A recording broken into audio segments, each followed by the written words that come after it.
देश की अर्थव्यवस्था इन दिनों एक दिलचस्प मोड़ पर खड़ी है। एक तरफ जहां अगस्त में रिटेल महंगाई 3.16% के लो लेवल पर पहुंच गई, वहीं पहली तिमाही में देश की जीडीपी ग्रोथ 7.8% की रफ्तार से दौड़ती नजर आई। सरकार ने इसी बीच जीएसटी पर देश को सबसे बड़ी सौगात दे दी। नवरात्र से घटे जीएसटी ने फेस्टिव सीजन का मजा डबल कर दिया। आंकड़े बताते हैं कि इसी दौरान लोगों ने करीब 6 लाख करोड़ रुपए खर्च कर डाले। इसके साथ ही आरबीआई ने कुछ ऐसा कर दिया जिससे देश के सामने नकदी की किल्लत जो है वो पैदा हो गई। यानी फेस्टिवल का जश्न तो मना, लेकिन बाजार से लिक्विडिटी यानी कि नकदी एकदम गायब हो गई। अब हम अपनी इस रिपोर्ट में देश में पैदा हुई कैश की किल्लत की ये पूरी कहानी क्या है, इसी को आपको डिकोड करने वाले हैं। नमस्कार, मैं हूं मुस्कान ओझा, आप देख रहे हैं मनी 9। बात यह है कि पिछले कुछ महीनों में मार्केट की जमकर खरीदारी और आरबीआई के कदम, जैसे कि डॉलर रुपये जो स्वैप है, उसकी वजह से कई अरब रुपए जो है वो मार्केट से गायब हो गए, जिसको देखते हुए आरबीआई फिर से बाजार में लिक्विडिटी बढ़ाने के बारे में सोच रही है।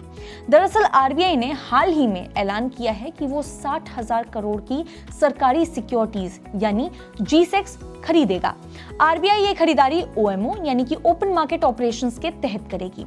अब आसान भाषा में समझें तो इसमें आरबीआई बैंकों के पास रखे G-Sec यानी कि गवर्नमेंट सिक्योरिटीज को खरीदेगा। इसके जरिए आरबीआई असल में बैंकिंग सिस्टम में पैसा डालने का काम करता है, ताकि बैंकों के पास उधार देने के लिए ज्यादा रकम रहे। इतना ही नहीं, आरबीआई ने 56 दिन के लिए करीब 50,000 करोड़ का जो वेरिएबल रेपो रेट ऑक्शन है वो भी करने वाली है। इसका मतलब ये है कि बैंक अगर चाहे तो कुछ समय के लिए आरबीआई के जो पैसे हैं, मतलब आरबीआई से जो पैसा है वो उधार ले सकता है, अपनी जो नकदी है उसकी कमी को पूरा कर सकता है उधार लेकर के। साथ ही आरबीआई ने डॉलर रुपया स्वैप ऑक्शन भी करने की बात कही है, जिससे डॉलर खरीद कर बाजार में रुपए की जो सप्लाई है वो बढ़ाई जा सके। हालांकि आरबीआई ने इसे इस साल में कई बार डॉलर बेच करके मार्केट से रुपए की जो सप्लाई है वो कम भी की थी, पर चूंकि अब मार्केट में रुपए का जो क्रंच है वो बरकरार है, तो आरबीआई को ये जो पॉलिसी है वो चेंज करना पड़ रहा है। दरअसल पिछले कुछ महीनों में बैंकिंग सिस्टम में नकदी की भारी कमी देखी जा रही थी। बैंकों के पास लोन देने के लिए उतना पैसा था ही नहीं जितनी डिमांड थी।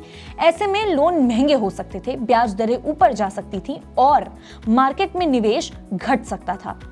आरबीआई ने सोचा कि अब ऐसे में अगर दिसंबर में होने वाले एमपीसी मीटिंग में उसे ब्याज दर घटानी है, तो पहले ये जरूरी है कि बैंकों के पास पर्याप्त कैश फ्लो हो, यानी कि अच्छा खासा उनका कैश इनफ्लो हो रहा हो, जिससे पॉलिसी रेट घटने के बाद भी मार्केट में उसका असर जो है वो दिख पाए। अब हम ऐसा क्यों कह रहे हैं कि आने वाली एमपीसी में आरबीआई जो है वो रेट घटा सकती है? तो देखिए, बात यह है कि आरबीआई के इस कदम को एक प्री प्लानिंग मूव की तरह भी देखा जा रहा है।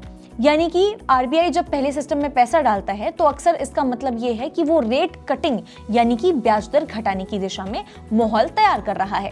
यही वजह है कि एक्सपर्ट्स का मानना है कि दिसंबर में होने वाली एमपीसी की बैठक में आरबीआई शायद ब्याज दर जो है वो घटा सकता है। अगर ऐसा होता है तो इसका सीधा जो असर है वो आम जनता पर पड़ने वाला है।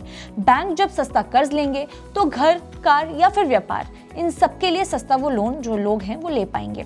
मान लीजिए अभी आपका जो होम लोन है, मान लीजिए कि 9% पर चल रहा है, तो अगर आरबीआई रेपो रेट घटा देता है तो बैंक आपकी ईएमआई में भी राहत दे सकते हैं।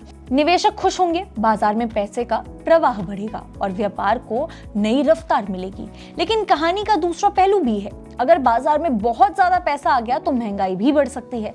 हालांकि अभी जो महंगाई है वो तो आरबीआई के 4+-2 अंदर उसी के अंदर चल रही है, पर जब लोन सस्ता होगा तो लोग जो है वो ज्यादा खर्च करेंगे, मांग जो है यानी कि जो डिमांड है वो बढ़ेगी और चीजों के जो दाम है वो ऊपर जा सकते हैं। इसीलिए आरबीआई हमेशा बहुत ही सोच समझ करके कदम उठाता है। तो एक तरफ तो ग्रोथ को बढ़ावा देता है, लेकिन साथ ही साथ दूसरी तरफ से महंगाई को भी काबू में रखता है। तो कुल मिलाकर के आरबीआई के इस फैसले से एक संदेश जो है वो साफ मिल रहा है, वो ये कि देश में लिक्विडिटी का क्रंच है और इसीलिए आरबीआई को अगर मार्केट में लिक्विडिटी बढ़ानी है तो ऐसे और भी स्टेप्स लेने की जरूरत है और लेने पड़ सकते हैं आने वाले समय में।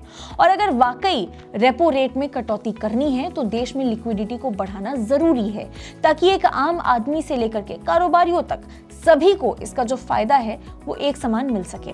ऐसे में अब सबकी जो निगाहें हैं वो आरबीआई पर हैं और ये देखना काफी दिलचस्प होगा कि आरबीआई कैसे मार्केट में आई इस रुपए की कमी को दूर करने और पॉलिसी रेट्स में चेंज करके ग्रोथ और इन्फ्लेशन के बीच एक बैलेंस बनाती है। और हमारी नजर आने वाले पॉलिसी मीटिंग पर भी बनी रहेगी, जिसे हम आप तक हमेशा लाते रहेंगे। बाकी आपका इस पूरे मुद्दे पर क्या कहना है, क्या सोचना है, आप हमें कमेंट बॉक्स में जरूर बताएं। पर्सनल फाइनेंस, गवर्नमेंट पॉलिसीज और बिजनेस से जुड़ी खबरों के लिए ऐसे ही देखते रहिए मनी9।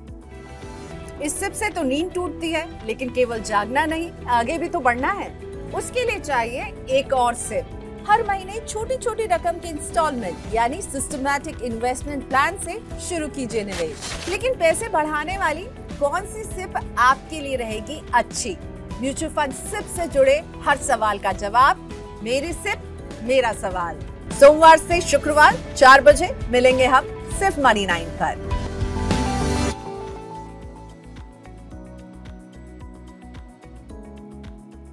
मनी9 लाया है मेंबरशिप प्रोग्राम मनी9 प्राइम। अब आपके दिमाग में कई सारे सवाल होंगे, मसलन आखिर क्या है ये मनी9 प्राइम, आपके लिए यानी दर्शकों के लिए इसके क्या फायदे हैं, और एक बड़ा सवाल ये कि मनी9 प्राइम से आखिर जुड़ना कैसे है। तो इसकी पूरी जानकारी हम आपको देने जा रहे हैं। मनी9 प्राइम में 3 प्लान होंगे, इकोनॉमी, स्टैंडर्ड और वीआईपी। तो फटाफट ज्वाइन कीजिए यूट्यूब पर मनी9 प्राइम। ज्वाइन करने के लिए मनी9 के यूट्यूब पेज पर जाइए, होम पेज पर मिलेगा ज्वाइन बटन, इसे क्लिक करें, अपनी पसंद का प्लान चुनें और बस हो गया, अब आप रहेंगे सबसे आगे।